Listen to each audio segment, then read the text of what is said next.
일기 한살림 청년 생산자 친환경 농업 기본 교육을 맡게 된 주영직입니다. 반갑습니다.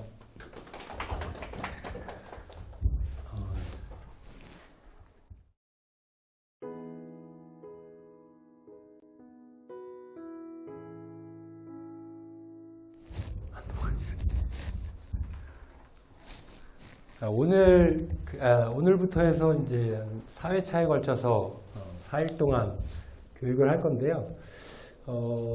저도 귀농한 지 이제 10년 됐고, 공동체에서 제가 맡았던 역할이 이제 총무 역할도 좀 오랜 기간 하면서 인증에 대한 부분들을 주로 맡아서 활동들을 했었습니다.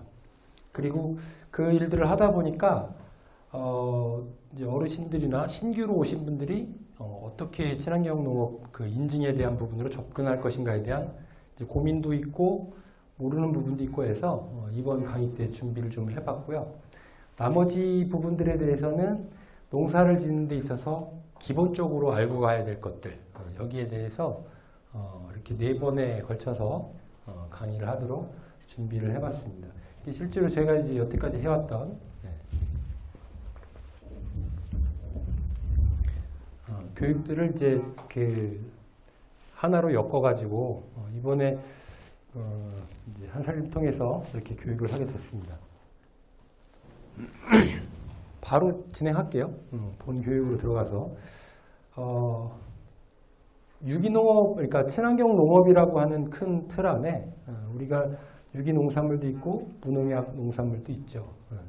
차이점이라고 하면 일반 관행하고의 이제 구분되는 것은 다 아시겠지만 농약이나 화학비료 이런 것도 제초제를 사용하지 않고 윤작을 통해서 재배하는 재배한 농산물을 우리가 유기농산물이라고 하고 그렇게 인증을 받죠. 자, 그리고 무농약 쪽으로 오게 되면 3분의 1에 해당하는 화학비료를 쓸 수 있어요. 이 3분의 1의 기준이 뭐냐면 우리가 이제 12처방서를 받게 됩니다. 거기에서 나와 있는 화학비료 총량에 대해서 3분의 1 정도로 그 이하로 사용할 경우에 무농약이라고 이제 우리가 인증을 받는데, 처음에 관행 필지를 무농약으로 받을 때 처방서를 보고서 처방서에 나와 있는 양의 3분의 1에 해당하는 화학비료를 쓸 수 있다죠. 자, 그런데 여기에는 뭐가 있냐면 우리가 유기농업으로 넘어가려면 유기전환중이라는 단어를 붙일 수가 있어요. 신청할 때. 근데 비료를 사용하게 되면 당연히 유기로 넘어가는데 어려움이 있어요. 그래서 보통 유기로 넘어갈 거면 유기 전환중으로 하면서 똑같이 유기농 방식으로 농사를 지어야 된다는 거죠. 신청서 쓰실 때 체크하는 란이 있어요. 그래서 나는 계속 무농약만 갈 거야. 그러면 그때는 그냥 화학비료를 사용한다 이렇게 해서 신청할 수 있지만, 유기로 넘어갈 경우에는 유기 전환 중이라는 데 체크가 되면서부터는 유기농하고 똑같은 방식으로 재배를 해야 됩니다. 그래서 뒤에도 나오지만 과수나 이런 이제 단연생 같은 경우는 보통 3년 정도의 무농약 기간을 거쳐요. 그리고 나서 유기로 넘어갈 수 있고요. 일반 초본류들, 과체류, 엽체류 하는 이런 것들은 2년 정도의 기간을 거친 후에 유기로 넘어가게 되죠.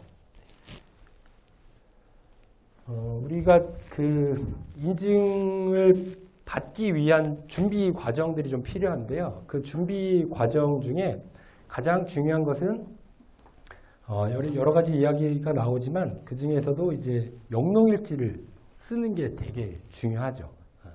영농일지 쓰는 법에 대한 내용들이에요, 사실은. 그리고 이력 추적을 할 수 있는지, 그러니까 영농일지에 기록된 방법, 그 다음에 관리, 내 재배 포장에 대한 상황, 용수, 종자 이런 것들이 다 영농일지에 기록이 돼서 그걸 바탕으로 심사를 받게 되죠. 자, 그리고 외부적인 요인으로 봐야 될 것들이 이제 내가 인증받으려고 하는 필지의 입지 조건, 관행이랑 얼마나, 관행농업이랑 관행농업 필지랑 얼마나 붙어 있느냐, 이걸 좀 파악을 해야 되고요. 너무 가까이에 있을 경우에는 최소한의 차단 장치들이 좀 필요합니다. 그걸 하지 않고서 농약이 미산되었을 때에는 이걸 불강력적이라고 이야기할 수도 있지만 그렇지 않을 수도 있어요. 그래서 반드시 입지 조건 그리고 오염에 대한 부분들 차단할 수 있는 것들을 좀 살펴봐야 되고요. 그 다음에 자재 사용은 뭐 당연히 유기농업으로 갈 거면 목록공시된 것들을 위주로 하거나 자가 제조해서 사용하는 쪽으로 가야 되고요. 이 혼입 오염 방지 이 부분은 다른 이제 인증받지 않은 또는 인증이 다른 유기나 무농약 이렇게 인증이 다른 것들이 혼입 섞이지 않도록 관리해달라 하는 거고요. 이력 추적은 당연히 이제 뭐냐면 이게 어떤 식으로 농사가 지어졌고 어떤 식으로 공급되더라 하는 내용들을 일지에 자세히 적어달라고 하는 거예요. 그래서 좀 더 자세히 살펴보면요. 영농일지에 기록돼야 될 사항들이에요. 되게 복잡하고 많고 여러 가지 요소들이 있는데 다들 잘 하실 거라고 생각을 하는데요. 제가 이렇게 하다 보니까 그 이제 인증 신청서 쓰는 것들에 대해서 이제 그 상담하고 같이 써 나갈 때 보면 다들 잘 쓰시기는 하는데 좀 너무 간단하게 그러니까는 자세한 내용들이 들어있지 않도록 쓰는 경우가 많아요. 자재를 구입한 것에 대해서 내가 예를 들어서 탭이 어느 회사 탭이 얼만큼을 오늘 구입했다 그러면 그렇게 언제 어느 회사 거를 얼마만큼 구입을 했다 그리고 목록공시 번호를 쓰고 해야 되는데 그런 것들을 다 생략하세요. 보통은 탭이 얼마만큼 구매 또는 탭이 뭐 입고 이런 식으로만 적는데 자세하게 써야 이력 추적이 되는 거죠. 그것도. 자, 그래서 이런 내용들이 아주 좀 정확하게 좀 들어가줘야 된다. 출하처, 생산량, 그 다음에 자재에 대한 그 사용 목적부터 해서 사용 방법까지. 이따가 영농일지에 대한 부분이 예시가 나올 거고요. 그런 것들이 좀 필요하고 그 다음에 요 밑에 부분 같은 경우는 병행 생산하거나 아니면은 보통 이제 병행 생산하는 쪽에서 써야 되는 그 내용들이죠. 그러니까 무농약을 하거나 유기농업을 하면서 일반 관행도 같이 병행할 경우에는 이런 그 관행에 사용하는 자재들에 대한 구매 내역, 이력, 그 다음에 사용량 이런 것들을 좀 적어야 되는. 그래서 대체로 저희 쪽에서는 제가 이제 속해 있는 옥천 공동체에서는 딱 하나의 목표로 갑니다. 유기농업. 그래서 이런 것들이 다 필요 없는. 신청서 쓸 때도 간단하고 영농일지도 유기농업에 맞춰서 쓰기 때문에 큰 문제는 없다 이렇게 보고요. 자, 그 다음에 이 기록되어야 될 내용들이에요. 계속.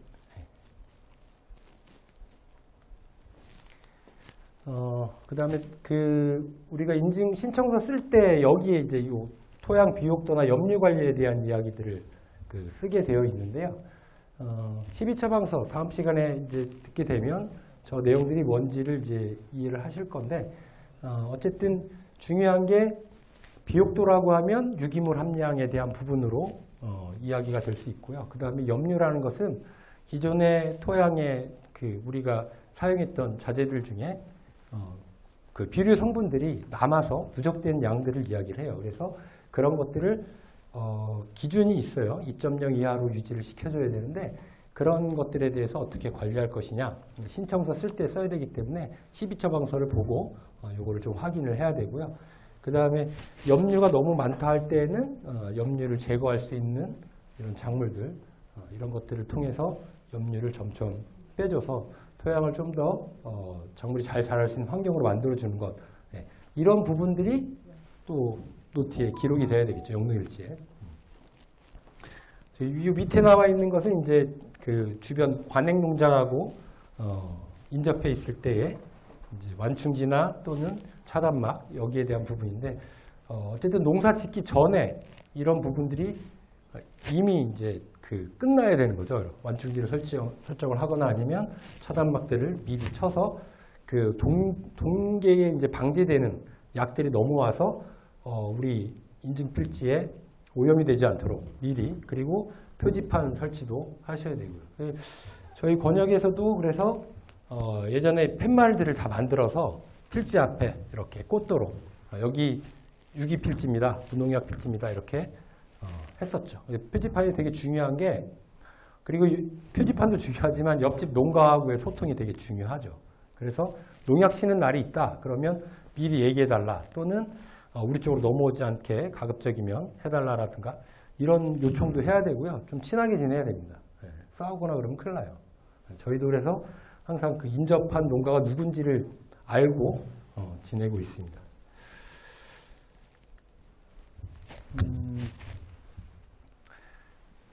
요 부분은요, 보통은 우리가 신규로 그 필지를 받아가지고 또는 이제 임차를 하거나 했을 때 좀 살펴봐야 될 부분인데요.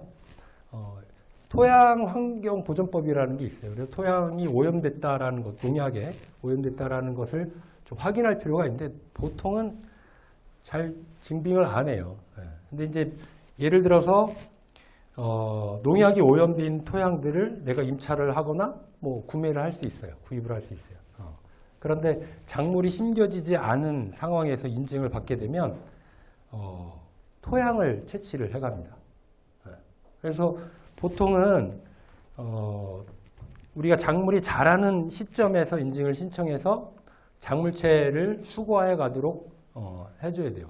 왜 그러냐면 이 부분이 아무것도 아닌 것 같지만 되게 간과하시는 분들이 많은데 우리나라 농약 사용이 시작된 게 아주 오래되지는 않았어요. 근데 최성기가 언제냐면 80년대, 90년대예요. 물론 2000년대에 들어와서도 농약 사용량은 그렇게 줄어들지 않았어요.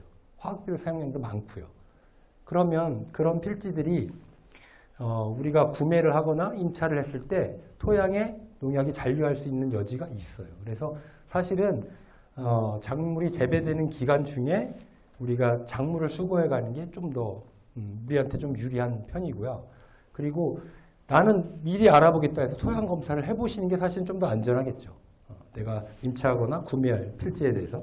근데 보통은 이제 작물이 자라는 그 시점에서 인증을 신청해서 시료를 수거해 가도록 하는 게 좀 더 유리합니다. 왜 그러냐면 토양에 잔류된 농약들이 전부 다 흡수 이행되는 게 아니에요.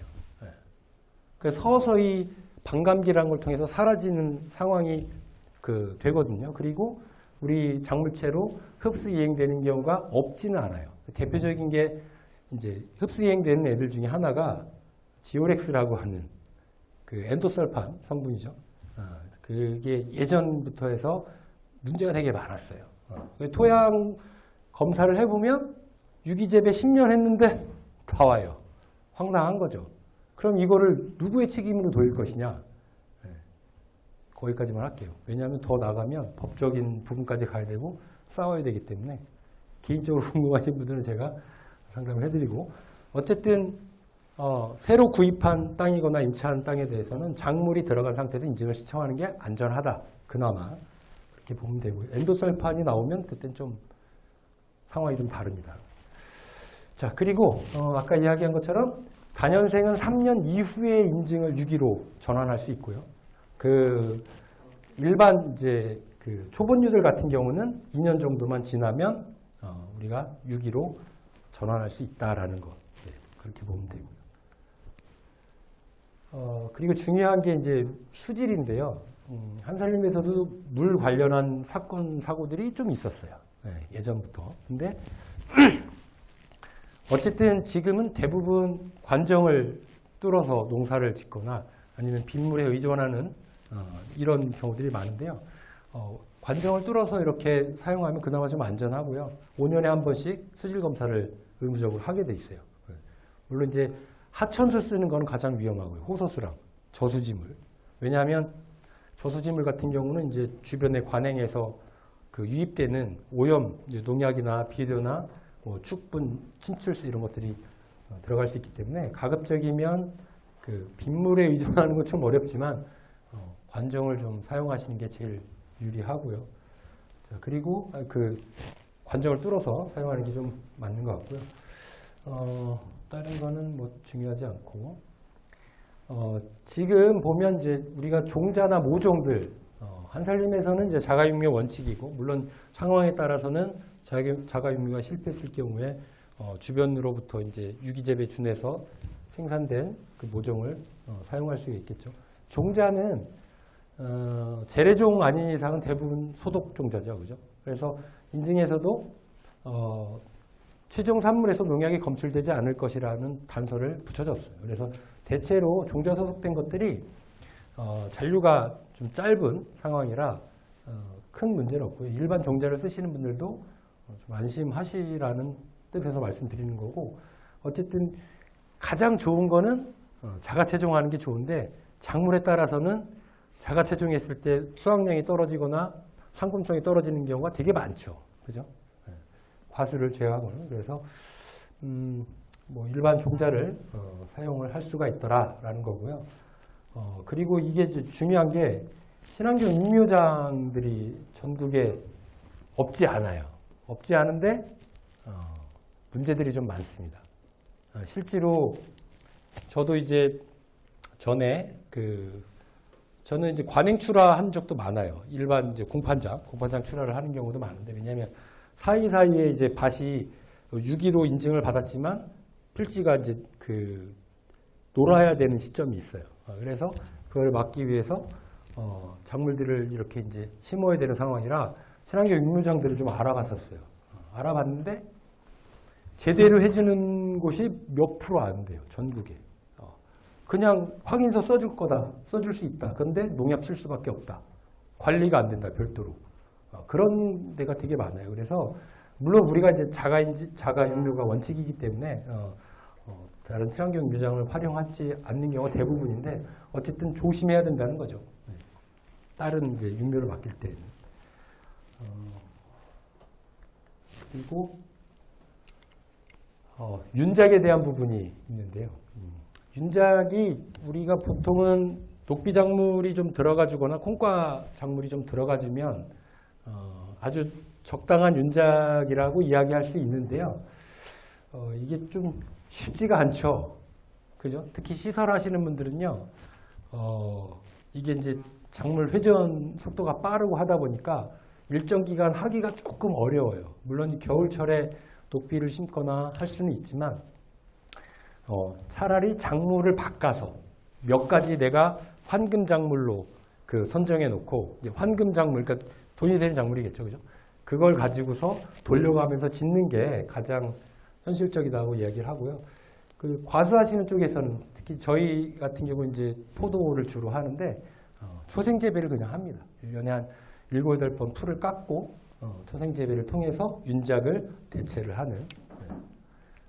이 윤작 왜 할까요? 왜 유기에서 윤작하라고 하죠? 그거 하나는 좀 궁금한데 알고 계신가? 지력 소모를 좀 덜하게 하려고 하는 거예요. 그리고 토양 내에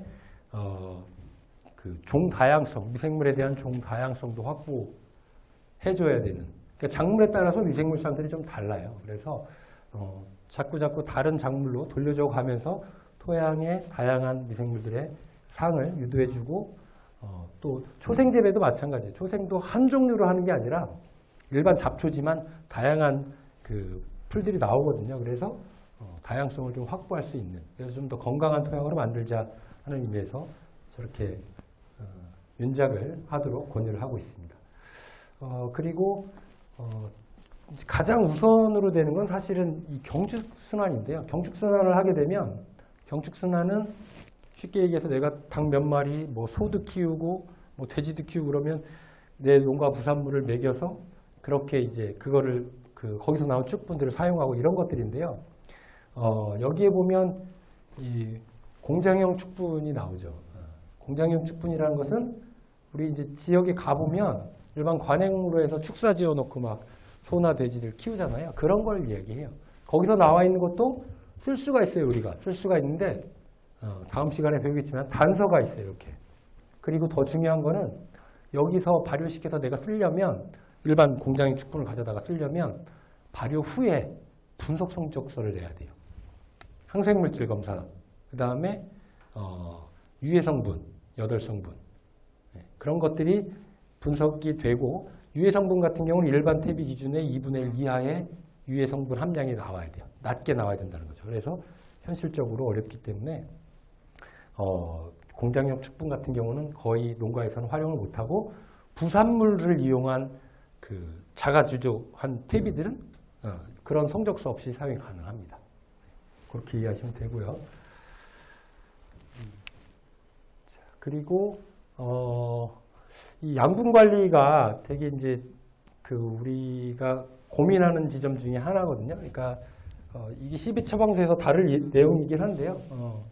어쨌든 목록 공시된 거를 가장 기본으로 하는 게 맞고요. 그래서 그 목록 공시된 것 중에 밑거름용 또는 웃거름용 구분들이 다 되어 있죠. 그래서 공시된 자재들을 사용해야 된다는 것, 그 이야기입니다. 화학비료 쓰지 말아라. 당연한 거죠. 병해충 방제 쪽에서는 여기는 이렇게 간단하게 써 있지만 병해충 시간에 좀 더 자세하게 이야기를 해드릴 거고요. 여러 가지 이 방법들 자체가 전부 다 병해충을 관리하는 하나의 기본적인 거예요. 근데 좀 부족하죠. 이 부족한 부분은 병해충 방제 시간에 이야기하도록 할 거고요. 넘어가고요. 그 다음에 이제 그 생산물에 대한 품질 관리에서 제일 중요한 게 다른 인증 단계에 있는 거하고 섞이지 않도록 하는 것. 이런 게 되게 중요하고요. 나머지는 뭐 한번 쭉 읽어보시면 이해하시기가 편할 거예요. 자, 그리고 요게 요번에 조금 그 변경된 사항인데요.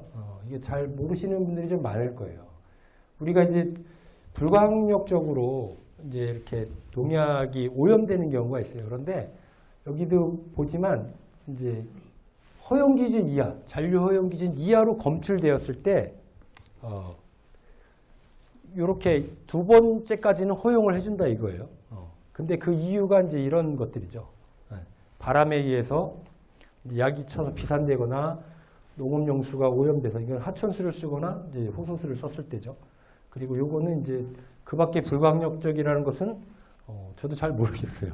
근데 어쨌든 이런 부분에서 3회차가 되었을 때 이제 인증 취소가 된다. 똑같은 일이 반복되거나 비슷하게 반복되면 취소된다는 거예요. 조금 완화를 시켜줬는데 어쨌든 우리가 이런 것들을 방지하기 위해서는 차단막이라든가 이런 것들이 좀 필요할 것 같고요. 그 다음에 관정을 이용한 지하수를 쓰는 거죠.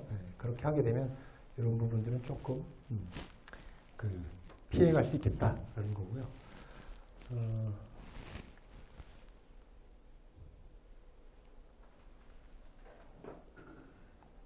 뭐 이런 사례들은 우리 한살림에서는 거의 없을 거라고 봅니다. 넘어갈게요. 요게 이제 요약된 내용이라고 보는데요. 그 영농일지에 들어가야 될 내용들, 뭐 계획이나 이런 건 아니지만 어쨌든 영농일지에 들어갈 내용들, 앞서 이야기한 내용들이 거의 다 들어가 있는 거고요. 뒤를 넘어가서 실제로 우리가 이제 다들 그 국세 마크, 그래서 국세 마크를 이용해서 이렇게 그 스티커 또는 인증 표시를 하고요. 이런 것들은 뭐 다들 잘 공동체에서 진행이 될 거라고 보고요. 이제 문제가 생겼을 때는 이제 어쨌든 그 농약이 날라온 것 같다 그러면 사실은 바로 인증기관에 이렇게 신고하면 좀 더 유리해요. 숨기고 있다가 만약에 매장에 물품이 나가서 문제가 되면 더 크죠. 그죠? 어쨌든 빨리 신속하게 보고하는 게 되게 중요하고 나중에 우리가 이제 친환경 직구불금도 인증을 받은 필지에 대해서는 받게 돼 있죠. 제일 중요한 거예요, 이게. 다른 거는 뭐 그렇다 쳐도 영농일지 쓰는 거. 우리가 영농일지 같은 경우는 자세하게 안 쓰시는 분들이 너무 많아요. 보면 뭐 어떤 작업을 했으면 예를 들어서 오늘 모종을 심음 끝 이러면 안 되죠. 그죠? 그 예를 들어서 인력이 들어갔으면 인력이 들어간 내용에 대한 부분하고 그 다음에 모종을 얼마만큼 심었는지에 대한 수량 이런 것들 그런 것들 좀 자세하게 적는 게 좋고요. 이렇게 이제 구매한 것 같은 구매량들 씨앗이나 이런 것도 구매량들 정확하게 적어주고 중요한 건 이제 번지들 이 번지들을 생략해버리면 여러 필지 갖고 있는 분들은 이게 이제 심사원들이 그거를 판단을 할 때 되게 좀 힘들어해요. 네. 필지들이 많을 때는 반드시 필지를 명기를 꼭 해줘야 되고요. 제일 중요한 게 이제 이런 자재 살포하는 데 있어서 자재에 대한 희석 배수, 그 다음에 총 물량하고 희석 배수 또는 사용 양량을 적어주는 게 되게 중요해요. 여기다가 예를 들어서 물 500리터에다가 500배 살포했습니다라고 써도 되고 물 500리터에 이런 제품을 뭐 1리터를 넣었다. 그럼 500배 희석이 된 게 되거든요. 그죠? 그래서 그렇게 좀 자세하게 써야 되고요. 그 다음에 목록 공시 번호, 그리고 이 자재를 예를 들어 사용을 했으면 왜 사용했는지, 뭐를 방지하기 위해서, 그러니까 병해충에 대한 부분도 같이 명기를 해주는 게 가장 좋다 이렇게 보시면 되고요. 살포한 양의 그 퇴비 같은 경우도 평당 4kg 썼습니다라고 표시를 해주면 이 필지가 예를 들어서 뭐 1000평이다 그러면 이거 평당 4kg니까 한 4톤 정도 들어갔겠네 이렇게 판단할 수 있도록 자세하게 써달라는 거죠. 그게 제일 중요하고 마지막에 이제 수확을 했으면 수확량에 대한 부분 물론 이제 저장을 할 수 있죠. 저장을 할 수 있어서 그 저장고에 이 500kg를 그 저장했다가 언제 출하했느냐에 대한 언제부터 출하를 이렇게 했다 하는 것까지도 정확하게 해주면 인증 심사 받을 때 좀 수월하게 넘어갈 수가 있겠죠. 그리고 요거는 넘어가고요.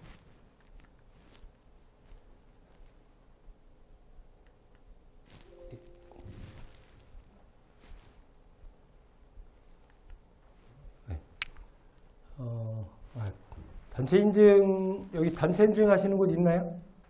없죠? 대부분 다 개별로 바꿨죠, 그죠? 네. 문제가 있죠. 비용이 싸다고 해서 싸지도 않아요, 이렇게. 물론 이제 지자체에서 다 보조를 해주기 때문에, 웬만하면 개별 인증으로 나가는 게 좀 더 낫고요. 네. 이거는 넘어가도록 하겠습니다.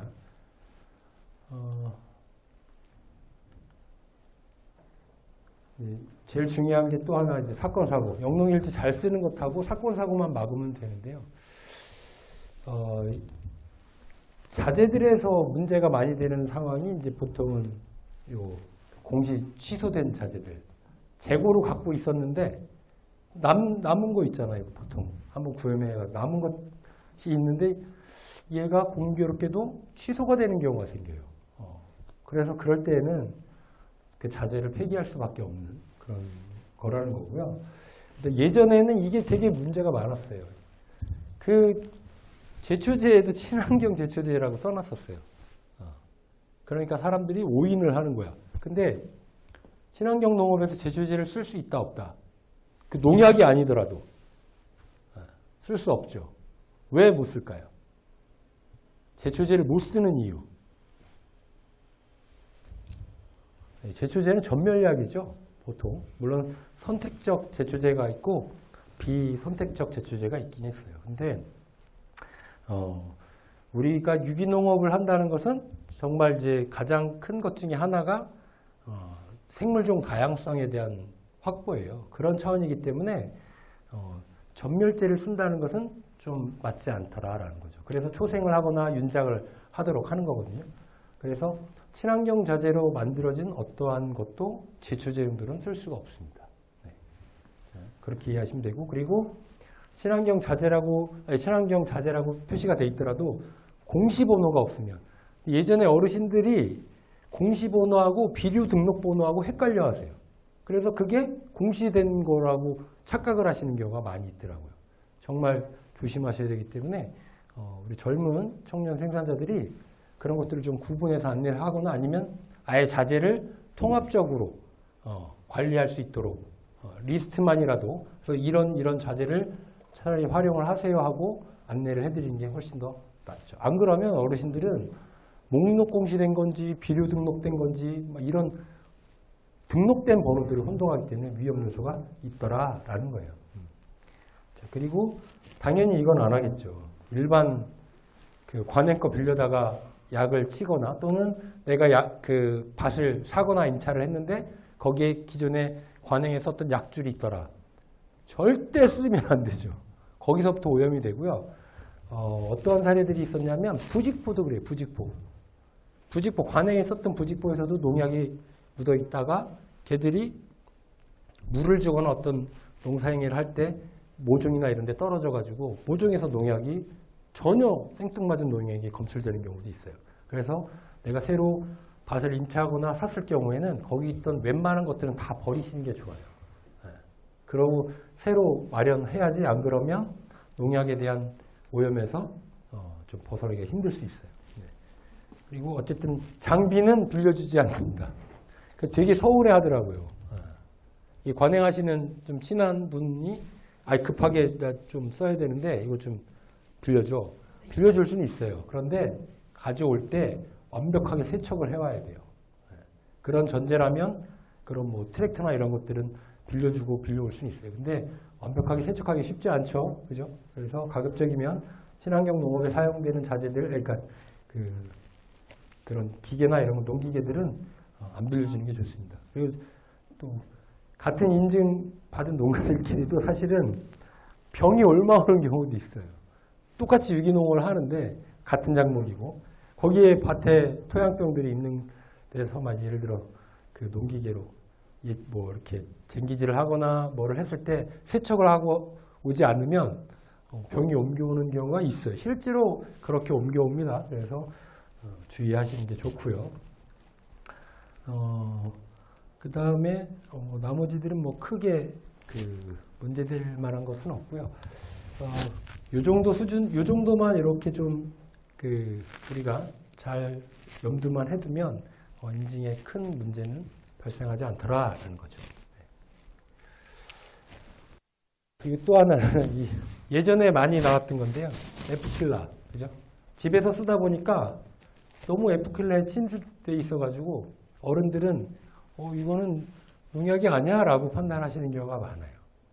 퇴비에서도 파리가 많이 꼬인다고 퇴비에 뿌렸다가 검출되는 사례들이 종종 있었고요. 그리고 모기향 있죠, 향. 이렇게 골뱅이처럼 된 거. 그것도 농약 성분인 거예요. 쓰시면 안 되는 거죠. 저희도 포도밭에 수확철 되면 모기가 어마어마하게 많은 경우가 많아요. 근데 못 쓰게 하죠. 그래서 에프킬레나 모기향 이런 것들은 되게 다 농약으로 되어 있기 때문에 쓰시면 안 된다라는 거고요. 그 다음에 뭐 이런 것들은 이제 인증 구분의 오류 이런 것들은 신청할 때 생기는 오타나 이런 거일 가능성이 높아서 잘 확인을 하셔라 하는 거고요. 쓸 때 어쨌든 내 필지에 대한 것들을 한 번 더 확인하고서 제출을 하셔야 된다라는 거죠. 그리고 영농일지 지난 몇 년 전에 이제 요즘에는 코로나 때문에 이렇게 같이 모여서 교육받는 게 몇 년 없었는데요. 전에 가보면 불성실한 기록 해가지고 인증원에서 이렇게 보여주더라고요. A4지에다가 한 줄씩 이렇게 딱딱딱딱 한 12줄 썼어요. 1년치 영농일지가. 그렇게 되면 심사하는 입장에서는 안 돼요. 이거 인증 내주기가 힘들다. 이렇게 농사를 질 수 있느냐라는 거죠.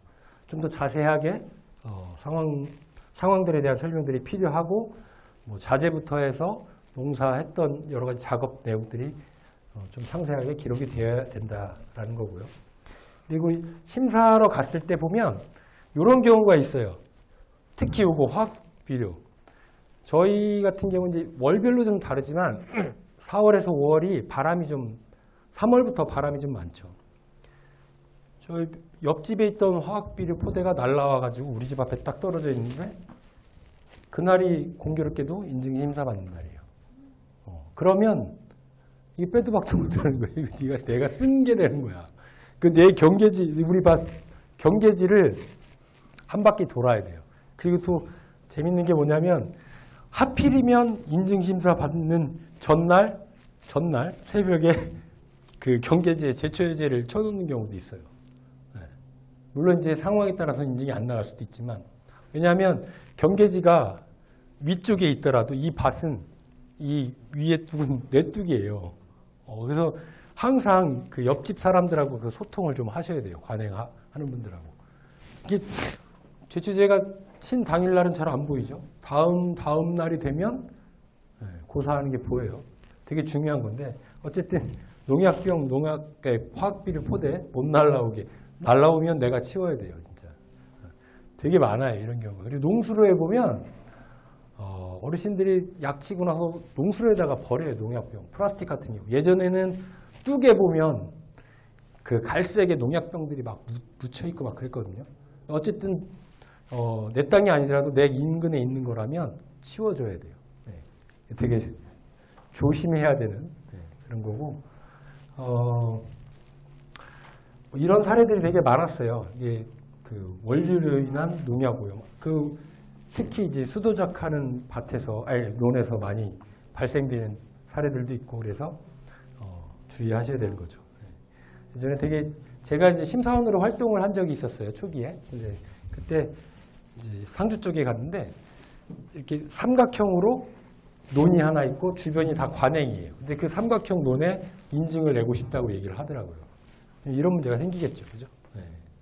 인증이 안 나갔어요. 근데 어쨌든 그 주변에 내가 하천보다 지대가 낮거나 또는 다른 관행하시는 분보다 지대가 낮은 밭이나 이런 게 있다면 정말 그 홍수 났을 때 분석을 먼저 해봐야 돼요. 그래서 미리 자진 신고를 하는 게 그 자진 신고를 하더라도 사실은 농약 그 잔류량에 따라서 처분을 받게 되는데 어쨌든 조심하셔야 되는 부분이라는 거죠.